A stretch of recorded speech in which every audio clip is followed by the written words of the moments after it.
കുട്ടികൾക്ക് സ്കൂളിലേക്കും നമുക്ക് ഓഫീസിലേക്കും കൊണ്ടുപോകാൻ പറ്റുന്ന വളരെ ഹെൽത്തി ആയിട്ടുള്ളൊരു ലഞ്ച് ബോക്സ് റെസിപ്പി കാണാം നമുക്ക്.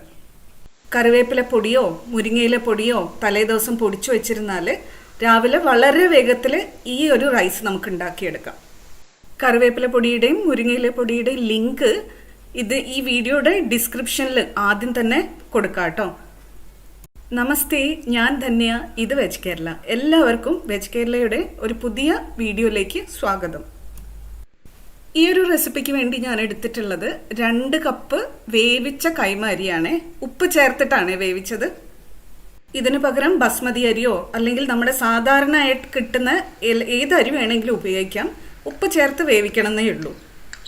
ഇനി ഒരു പാൻ മീഡിയം ഫ്ലെയിമിൽ വെക്കാം. അതിലേക്ക് നെയ്യോ അല്ലെങ്കിൽ നിങ്ങൾ യൂസ് ചെയ്യുന്ന ഏതെങ്കിലും വെജിറ്റബിൾ ഓയിലോ ഒഴിച്ചു കൊടുക്കാം.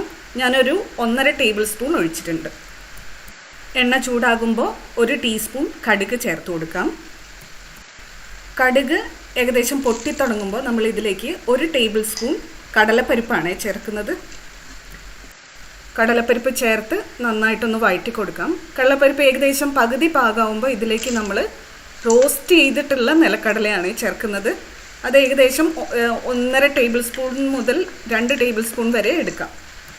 ഒരു 15 സെക്കൻഡ് നേരം ഒന്ന് വഴറ്റിയ ശേഷം അതിലേക്ക് നമ്മൾ കശുവണ്ടി പരിപ്പ് ചേർത്ത് കൊടുക്കുകയാണ്. സ്പ്ലിറ്റ് ചെയ്തതാണ്.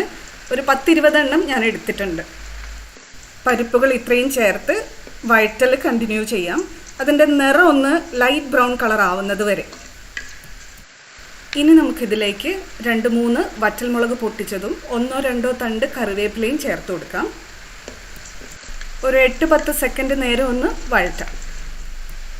ഇനി നമ്മൾ ഇതിലേക്ക് ചേർക്കാൻ പോകുന്നത് നമ്മുടെ പ്രധാനപ്പെട്ട ഇൻഗ്രീഡിയൻറ്റ് കറിവേപ്പില പൊടിയോ അല്ലെങ്കിൽ മുരിങ്ങയില പൊടിയോ. ഈ 2 റെസിപ്പീസിൻ്റെയും ലിങ്ക് ഞാൻ ഡിസ്ക്രിപ്ഷനിൽ ആദ്യം തന്നെ കൊടുക്കാം കേട്ടോ. അതൊന്ന് കണ്ടു നോക്കൂ.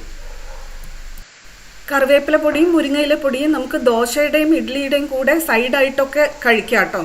അത് കൂടാതെ ഇതുപോലെ ഒരു വെറൈറ്റി ആയിട്ടുള്ള ഹെൽത്തി റൈസും നമുക്ക് ഉണ്ടാക്കാം. ഒരു 3-3.5 ടേബിൾ സ്പൂണോളം കറിവേപ്പില പൊടിയോ മുരിങ്ങയില പൊടിയോ നമുക്ക് ചേർത്ത് കൊടുക്കാം. ഇനി നന്നായിട്ടൊന്ന് വഴറ്റി കൊടുക്കാം. പൊടിയുടെ സത്ത്, മുരിങ്ങയില ആണെങ്കിലും കറിവേപ്പില ആണെങ്കിലും അതിൻ്റെ സത്തൊക്കെ രുചിയൊക്കെ നന്നായിട്ട് മറ്റുള്ള ഇൻഗ്രീഡിയൻസിലേക്ക് കിട്ടുന്ന പോലെ നന്നായിട്ടൊന്ന് വഴറ്റി കൊടുക്കാം. ഇതിപ്പം പൊടിയുടെ രുചിയൊക്കെ എണ്ണയിലേക്കും മറ്റുള്ള ഇൻഗ്രീഡിയൻസിലേക്കൊക്കെ കിട്ടിയിട്ടുണ്ട്. ഇനി നമ്മൾ കുക്ക് ചെയ്ത് വെച്ച ചോറ് കൈമ അരി ചേർത്ത് കൊടുക്കാം. എന്നിട്ട് നന്നായിട്ട് മിക്സ് ചെയ്ത് കൊടുക്കാം.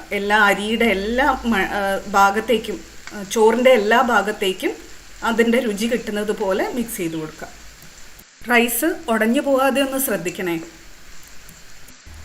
ഇതായിപ്പം ചോറിലേക്കൊക്കെ മസാല നന്നായിട്ട് പിടിച്ചിട്ടുണ്ട്. ഇത് ഏത് പ്രായക്കാർക്കും ഒരുപോലെ കഴിക്കാൻ പറ്റുന്ന ഒരു റൈസാണ് കേട്ടോ. ആരോഗ്യ ഗുണങ്ങളുള്ളതാണ്, നല്ല ടേസ്റ്റിയുമാണ്. എന്നാൽ മസാല എരിവ് ഒരുപാടങ്ങ് ഇല്ലാൻ താനും. ഇനി നിങ്ങൾക്ക് സ്പൈസി ആയിട്ട് വേണമെന്നുണ്ടെങ്കിൽ നമ്മൾ നേരത്തെ ഈ മുരിങ്ങയില പൊടി ചേർത്ത സമയത്ത് കുറച്ചും കൂടെ മുളക് പൊടി ചേർത്ത് കൊടുക്കാവുന്നതേ ഉള്ളൂ. ഇന്നിപ്പം ഞാൻ ചേർത്തിരിക്കുന്നത് കറിവേപ്പില പൊടിയാണ്. മുരിങ്ങയില പൊടിയാണെങ്കിലും ഇതേ മെത്തേഡിൽ ചെയ്താൽ മതി, ഒരു വ്യത്യാസവും ഇല്ല. മറക്കല്ലേ, 2ൻ്റെയും ലിങ്ക് ഞാൻ ഡിസ്ക്രിപ്ഷനിൽ ആദ്യം തന്നെ കൊടുക്കാം. അപ്പോൾ എല്ലാവരും ഇത് വീട്ടിൽ ഇതേപോലെ ചെയ്ത് നോക്കിയിട്ട് ഫീഡ്ബാക്ക് പറയൂ കേട്ടോ. കമൻറ്റിലിട്ടാൽ മതി. Thank you for watching. Dhanya from veg Kerala.